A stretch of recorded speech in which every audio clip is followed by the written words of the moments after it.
Welcome to day 12 of Natural Beauty Summit's Detox Your Lifestyle and Reset for 2022. Today's segment with Ana Lilia is all about mindfulness, healing, and breath work. And I think breath work and regulating our system is a huge part of detoxing our lifestyle. Now, in the interview, you're gonna see Ana and I just go right into a practice. And even though in the interview was kind of almost spontaneous and I don't really set you up for it, but I want you guys to do the practice with us, or with me anyway. So when she says, close your eyes, do it with me, I found this one little practice to be incredibly state altering, for lack of a better term. And I want you to experience this for yourself. And I think that we can all use practices and tools like this to detox from a lot of the overbearing stress that we have especially been exposed to over the course of the last almost 2 years. So stay tuned for my conversation with healer and breathwork teacher, Ana Lilia.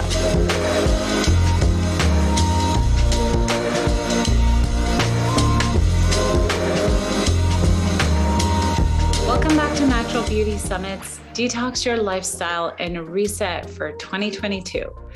I'm Salome Sallehy, your host, and I am speaking with Ana Lilia, who's a breathwork coach and intuitive healer. Welcome to the show. Thank you so much. Excited to be here. I'm so excited to be, and I shouldn't just say excited. I'm actually excited and mildly terrified about what we're going to do today. But I think it's so important at a time like this for people. We talked about the role of so many things that are bringing us to this point, and just to be able to kind of reconnect with our spiritual selves. And, that sets the tone for our whole life. So I think this is a really important conversation to be having. And I'm thrilled that you're having it with me. Thank you. Yeah, we get so busy and caught up in life that we do forget to not only be spiritual, but be in our body. Yeah. And be present. And when we are present, we are able to just see so much more in life. Absolutely. And speaking of being present, I want to start with talking about nature because, we always, so many of us have had that experience when you go for a hike or a walk and you're surrounded by nature, it's calming. The art of forest bathing, yes, coined in Japan. And now I think it's all over the world, and that's what we're doing. And that connection with nature is calming, but I would love for you to talk about, why is that the case? I mean, aside from we're obviously natural species and being in nature is symbiotic, and that it makes sense, but I don't understand why it's necessarily calming. I'd love to get your take on it. Well, first of all, you're not being exposed to anything stressful unless you're in a forest fire or in an earthquake out in nature. But usually we're on our phones, we're watching TV or listening to the radio or something that's stimulating us in a way that activates our sympathetic nervous system, that puts us on high alert, that puts us on edge. We're constantly being triggered. So when we shift out of that and get out of the house and leave our phone behind, and we start to become present and notice the beauty around us, all of nature, and drop our breathing into our diaphragm, our whole body starts to relax. And if you take it another step further of doing some earthing, which is where you have skin contact to the earth, it gives you this extra feeling of relaxation. It's something that I love to do on a regular basis. Even when I have a busy day, I'll go outside and sit in the sand and put my feet on the grass for even 3 minutes if that's what I have. And immediately my body starts to relax. I start to feel supported and just feel so much better. It gives me kind of like a little reset to get back and continue on my busy day. So being out in nature and doing that is just very healing.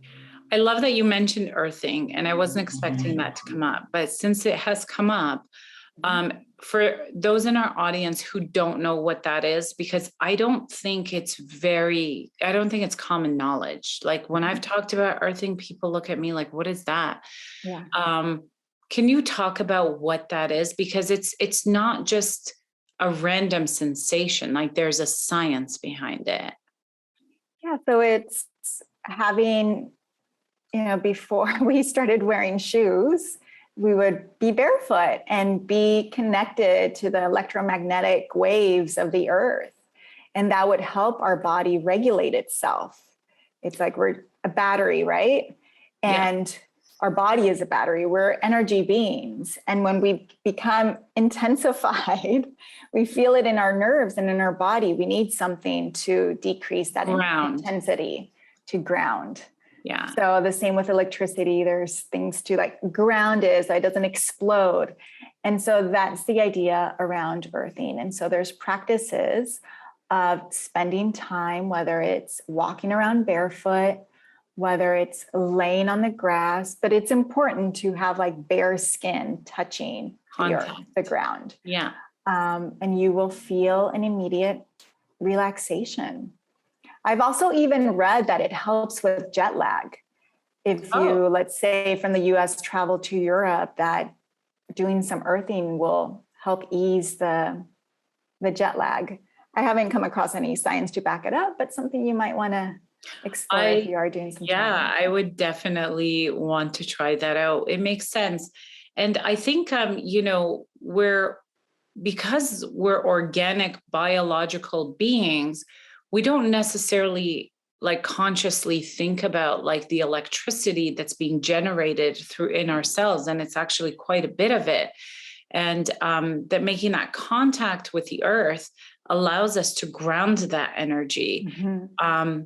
And for those of you who are really into trying this out, I actually have an earthing mat. Oh, cool. I haven't really used it that much lately because but I have used it in periods where like, it's so cold, you're never going to be outside without shoes. Right.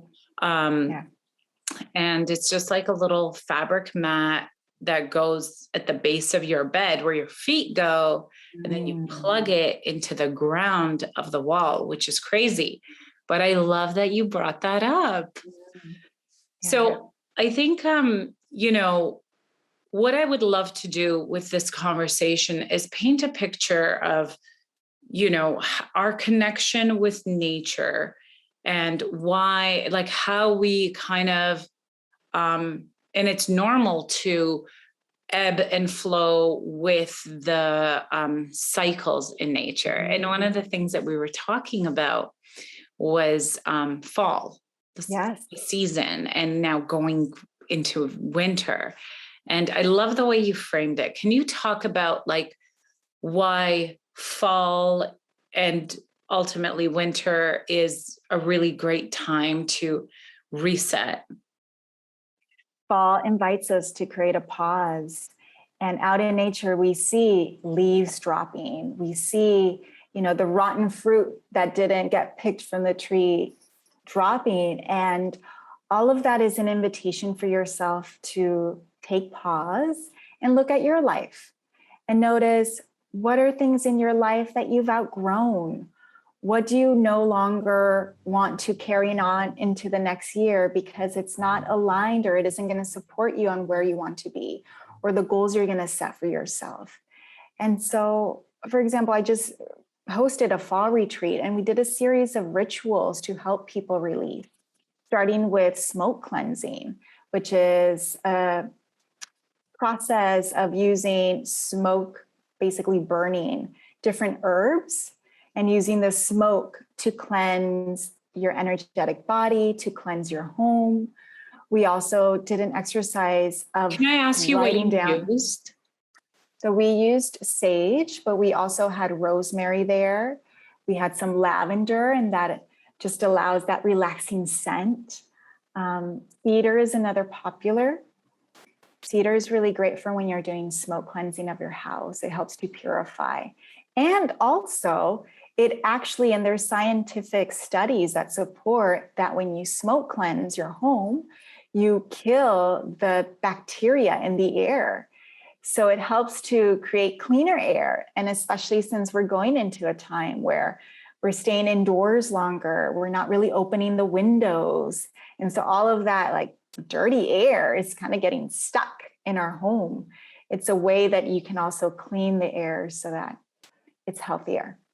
I like that you mentioned that too, because like for me, I'm Iranian, and I grew up with burning rue or frankincense seed.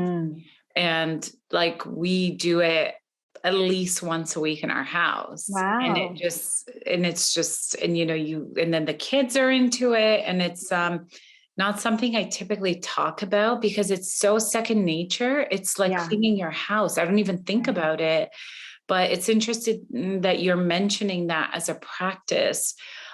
So what else can you do in the fall to kind of, I guess, accept this invitation to let go, cleanse, detox, and ultimately reset? I love guiding my clients as well to write like a breakup letter, basically. It's like, dear whatever you've outgrown, and in love and gratitude, release it. So when you are noticing whether it's a job, a friendship, even a partnership, behaviors, your own habits, the self-sabotage, the busyness that you hide behind, maybe the anxiety, the depression. And it's a very therapeutic exercise. If any of you tend to journal, you know how powerful it is to take pen to paper and validate your feelings, to speak your truth in a safe way. And after we do that writing exercise, it's really powerful as well to burn it. Oh. So it's a physical visual of transmuting the energy from seeing all of this heaviness and maybe pain on a paper. You don't want to keep it around. Like you don't want to keep it in your journal. And so we burn it. And it's really, it's so like so many emotions come up in that practice in itself, where there's some hesitation, there's some fear that comes up. There's like worry about, oh my gosh, if I really do this, if I follow through, my life is going to change. I'm going to leave people behind. And like that kind of scares me too. And so we start to bring up emotions up to the surface, and then physically watching the paper burn, it's really cool to see how the paper burns. Sometimes it just blows up and it gets really like completely burned in like that quickly. Other times it blows out and there's parts of it that don't burn, and then they light it again and then it blows out. And so it's just kind of noticing where they are. Sometimes there's a certain word that isn't burned out at all. And I feel like that's always kind of a message from the universe, a certain reminder. Wow. So it's a really cool, powerful practice that I like to do with my clients. And the last time really I burned something that I have written was, I think I was 11. And I don't remember what it was, but I'd written something and I was like burning it. I don't know, maybe I was a little bit pyromaniac, and I ended up burning a hole into the carpet. And then after that, there was no more candles allowed in my room and no more burning since. But this sounds fascinating. Grab a pot, do it safe, or go outside or put it in your fireplace. You know, there's safe ways to do it, but it's a really great practice that I encourage people to do during this time in the fall. Okay, I'm totally going to do this. I'm going to I have such a long list. How do you prioritize? What if there's so many things that you need to let go of, but like, how many can you realistically do in one sitting? Well, when it comes to just a writing exercise, put them all in one letter. Yeah, why not? Okay. If you need to take breaks, if you're someone who's a little bit needs like organization, maybe you do home life first or personal, maybe it's professional. Whatever I feel feels like I would good do to like you. 5 different letters. Yeah, whatever feels right to you, do that. But I would encourage you just anything. And again, a lot of emotions come up, some resistance, some fear about what that could possibly mean to fully let go. But try not to get caught up in that. Just start to just plant that seed of acknowledging, like, okay, I have outgrown this. This doesn't work for me anymore. You're speaking your truth. And that's something that we don't do enough. And when we don't speak our truth, when we silence, censor ourselves or others censor us, that builds up anxiety, that builds up unease in our body. And so this is an exercise where you can feel empowered and you're doing it for yourself. It's not anything you have to share with anyone if you don't want to. And so you have the privacy to be honest and to start to release. And the other thing that I do with my clients is then incorporate the breath into cleansing the emotional body. So our body, we can think that, oh, what happened to me a long time ago, I'm over it, I've moved on. But our body keeps track of all of that trauma, of all of those experiences, if we haven't fully healed and acknowledged them. And so the breath is a really powerful tool. Breathwork is an active form of meditating where you're oxygenating your body and you're able to open up your energy channels. And so this is well known, like in Eastern medicine, where we have meridians and different areas in your body, chakras as well. And so when you start to do the active breathing, you'll notice where your body's holding on to that tension. You'll notice the emotions of what's trapped maybe in your belly or in your jaw. And it's very common when you do this work to have an emotional release, for people to start to cry, for their body to start to get hot or cold. And so that's their body knowing how to heal itself, knowing how to release. And when you surrender to that process, afterwards, you just feel so much lighter, grounded as well, clear in the mind, and you feel empowered. You start to feel like you're in charge of your life. You're not just going through the motions or being dragged around. Like, you feel like, oh, okay, I do have control. Oh, there's things that I can do to really support myself. And also start to take action, more like potentially difficult stuff, to better align yourself to where you want to be and what's going to bring you peace and joy and fulfillment. I've been hearing a lot about this in recent months, about this. I think that there's a book I haven't read yet, but it's definitely on my list. The Body Keeps Score? Yes, The Body Keeps Score. Yeah. And it's kind of a new paradigm for me anyway. And I guess I don't even know if we're fully conscious of how we're holding on to it. So through the breath work, are you becoming conscious of where you're holding the emotions, or are you just kind of, is it like the smoke thing where you're just kind of cleansing everything? Uh-oh. Did you freeze?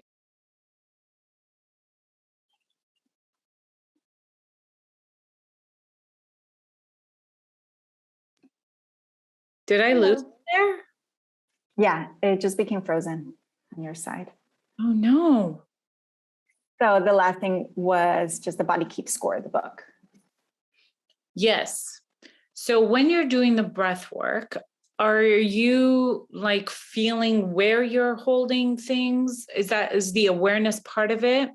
Yeah. So when you are actively breathing, you might feel vibrations. Sometimes even people, their lips become really pursed. They start to feel like this tightness in their mouth area. And you can ask, I always bring it back to the client and I ask them, is there something that you're not saying? Is there something that you've been holding back? Do you feel not safe to speak up? Oh, a lot of times that does resonate with people. Or sometimes their hands get really tight and cramps up. It's what are you afraid to let go of? And so usually when they ask themselves that, or when they themselves give themselves permission to let go, their hands start to open up. So it's really fascinating just to do this work and to become more conscious of what it is you're holding on to. Are we what. gonna do it? Because now I'm like even more scared. I'm So like, I have let's no do. idea what's gonna come up for me, how I'm gonna react. Now, this is going to be a gentle practice. We won't do the full two-stage breathing practice. I'm just going to have you do some deep breathing using your belly, using your diaphragm, Okay. so that we Before are we able to get get your body relaxed. Okay, before we get into that, I just want to ask you a little bit about holotropic breath work because I've heard that that's very powerful. Is what we're doing in any resemblance? No. Okay. Okay. No, I don't do that type of breath work either, but that's like an hour and a half active breathing session, and they play like this intense music to go with it. My practice is a little bit more gentle, Okay. so that your nervous system isn't overwhelmed. So we're going to do some deep breathing and just visualization. Okay. So this I'm is going to totally be to breathing from support my you bullseye. to further release. I'm going to encourage you to close your eyes and take a breath in through your nose and out of your mouth. Good. In through your nose and out of your mouth. In through your nose and out of your mouth. And as you're breathing, let's start to do a body scan so that you're noticing what your body's holding on to, what physical sensations, what emotions. Is there anywhere that I start the scan from? You can start at the top of your head and slowly move down. And we're not judging any of it. We're just saying hello to your body. Okay. Am I telling you what I'm feeling or no? Nope. It's all just going to be to yourself.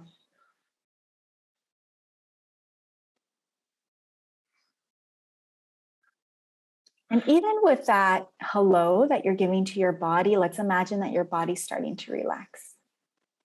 So your jaw is starting to soften, even your eyes, your tongue, your neck, your shoulders, your back, your chest, your belly, your hips, your legs. Let whatever is holding you actually hold you. Don't worry about holding yourself up. Beautiful. And so now we're going to do a visualization exercise as you're breathing to further remove from your body any tension, any worry, any noise in your mind, any energies that don't belong to you. As we were talking, we are energetic beings and we're like sponges. And some of us are more sensitive, where we try to take other people's pain, where we try to solve things, take care of people. And all of that gets accumulated onto our body as well. So out in front of you, I want you to imagine some boxes. And let's imagine that those things that are stressing you out, the worries, it's almost as if they're old, like heavy coats that you're going to remove from your body. And so what we're doing is creating space between you and these things or people or circumstances. I'm going to remind you that by doing this, it doesn't make you a selfish person. It doesn't mean that you don't care about them. It doesn't even mean that you're abandoning. But boundaries are a powerful, beautiful act of self-love. And a lot of times we forget about our boundaries, or we let people walk all over them. So we're going to create space for you, for what's supportive for you. And so as you're releasing these heavy coats, starting to feel even more softness in your body, starting to feel your heart having more space to breathe. You might even want to imagine pushing the boxes further away from you. Putting in those boxes your to-do list, work obligations, your family, your pets, your partner. Cooking dinner tonight. Exactly, all of that. No need to worry about that right now.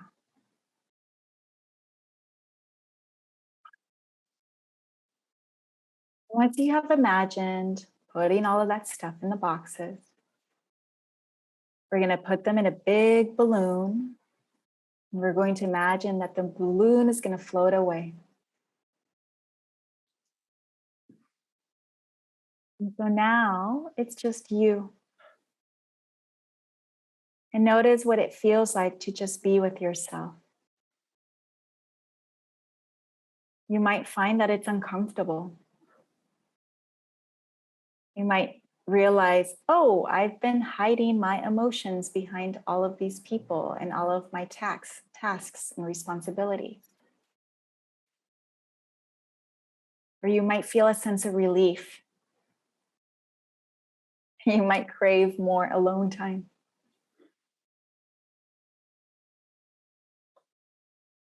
And so now I'm going to invite you to connect with your heart.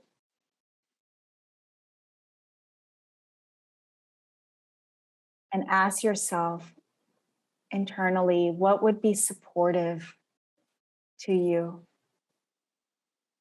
What would help you feel more at peace, at ease?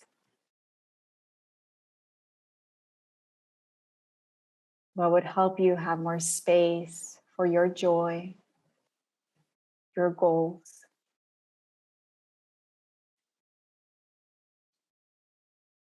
And give yourself permission to imagine asking for that help. Even if it feels impossible, imagine asking your partner for support, your colleague to do something for you. Ask for the miracle. Ask for the clarity.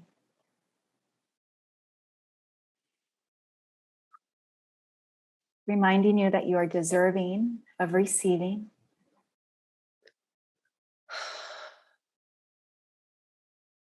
That asking for help does not mean that you have failed, doesn't mean that you're weak.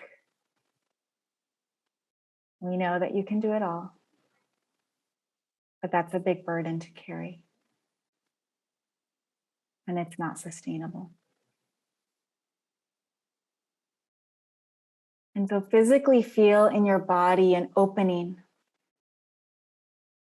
to then receive that help. And imagine that that help is nourishing and filling you up. It's filling up your battery. And so you're starting to feel whole again, hopeful, sparkly.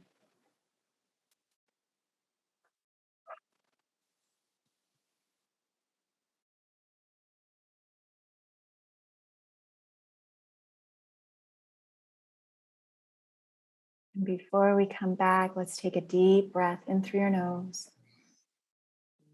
and exhale. In through your nose and exhale. And one more. And exhale. Taking your time to gently, slowly come back. There's no rush.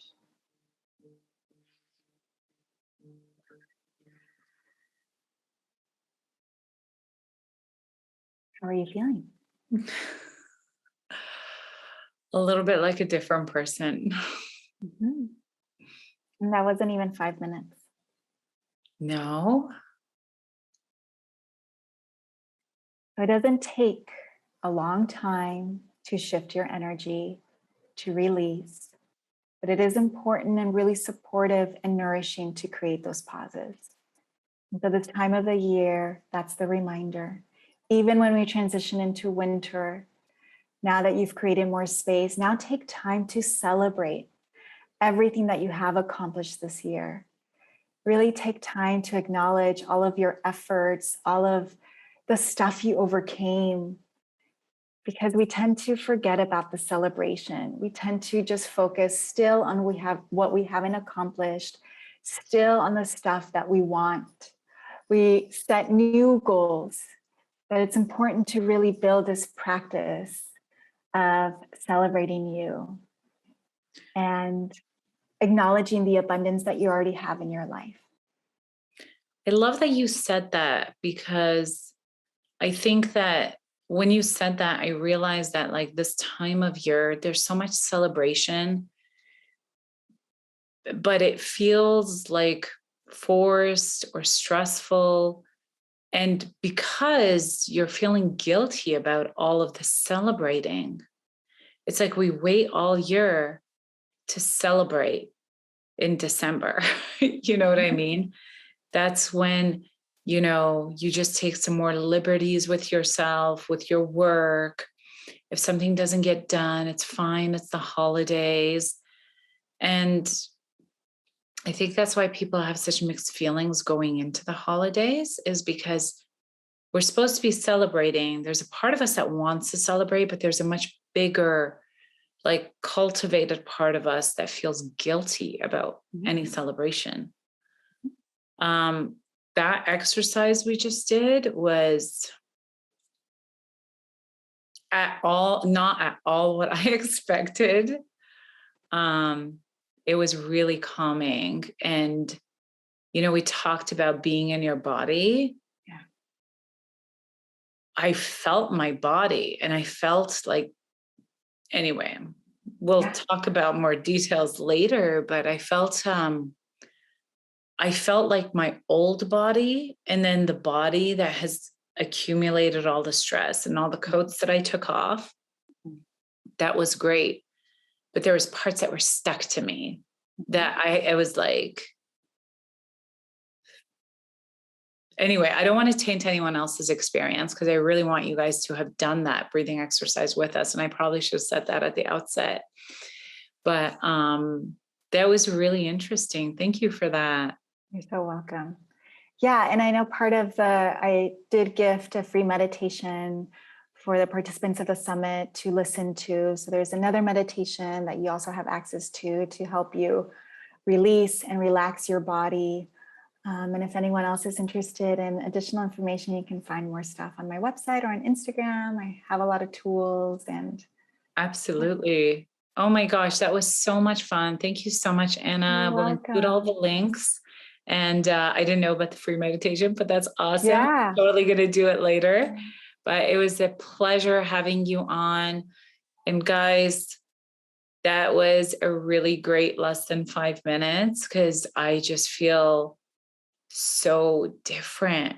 I didn't expect it to work like you said it would, because I know I'm on camera, because I'm like, oh my God, I gotta like, you know, can't just like drift off keep it together. But that was awesome. Yeah. So thank you so much. We'll include all of Anna's links. And you do coaching, breath work, intuitive healing.